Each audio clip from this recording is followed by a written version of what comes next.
xibaar yu wér te wóor ca tàng ba abonnez-vous pour ngeen di mën di jot suñuy vidéo. dal leen ak jàmm seen chaîne bi di Buzz 221 HD kii di Bougane Gueye Dany di ak personnalité politique bu kenn dootu présenté ci réew mi di Sénégal di njiitalu parti politique bi ñu dippee Gëm Sa Bopp fësal na ay kàddu daal di xamal Sénégalais yi que ne dina daal di déposer ak plainte daal di koy jëmale ci jëmm premier ministre bii di Ousmane Sonko ak ci jëmm kii di Cheikh Diba di ministre des finances et du budget ci réewu Sénégal si li ni mel kii di Bougane Gueye Dany ne ci élection présidentielle 2024 yi ñu génn ginnaaw bañ fi tabee woon régime bu bees bi ne ñooñee tolof-tolof bu njëkk buñ jànkoonteel woon moo doon mën yi daan am ca Bakel ca Tambacounda nee nag si li ni mel son excellence président Bassirou Diomaye Diakhar Faye dafa sàkk woon ci régime bu bees bi ngir ñu daal di débloquer lu tolloog 8 milliards de francs CFA ne si li ni mel nag premier ministre bii di Ousmane Sonko moom moo joxoon digal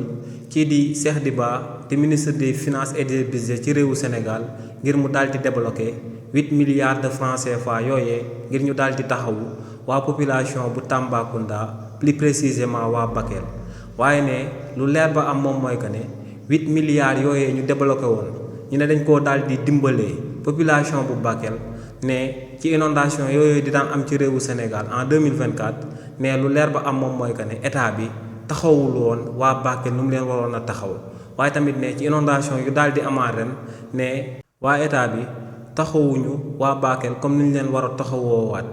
nee nag li ni mel moom moo sabab muy laajte 8 milliards de francs CFA yooyu nga xam ne état bu Sénégal moom moo ko débloqué woon fan la ko dugaloon ndax ne bu ñu jëloon 8 milliards yooyee dugal ko ci population bu Bakel bi nekkoon résultat yi kenn du ko daal di jeex waaye day nekk résultat yu visible nee nag lu leer ba am moom mooy que ne 8 milliards yooyee moom gëmul ne que ne daal dinañ koy investir daal di koy dugal ca Bakel ne li ni mel moom moo sabab dina daal di porter plainte jëmale ko ci jëmm premier ministre bii di Ousmane Sonko daal di porter plainte jëmale ko ci ministre bii di Cheikh Diba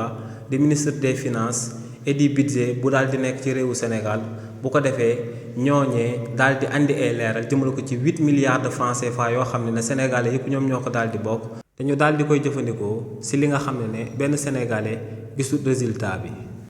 xibaar yu wér te wóor ca tàng ba abonnez-vous pour ngeen di mën di jot suñuy vidéo.